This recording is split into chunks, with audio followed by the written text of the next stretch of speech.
ओम नमः संभवाच मय भवाच नमः शंकराच मयस्कराच नमः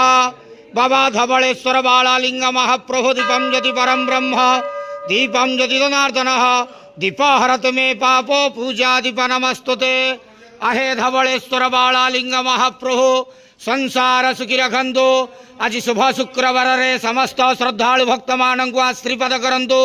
मनस्कामना पूर्ण करंतु कर्म क्षेत्रोन्नति करंतु ग्रहरिष्ठ खंडन करंतु जगतर मंगल करंतु विश्वर कल्याण करंतु आपणकर नाम प्रकाश करंतु सेवकर डाक श्रवण करंतु समस्त ग्वावसा भक्त मानकर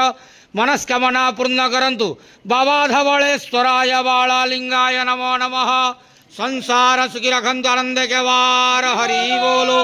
आज शुभ शुक्रवार रे समस्त श्रद्धालु भक्त मानक आश्रीपद करंतु आनंद के वार हरि बोलो बाबा धवलेश्वराय बालालिंगाय नमो नमः।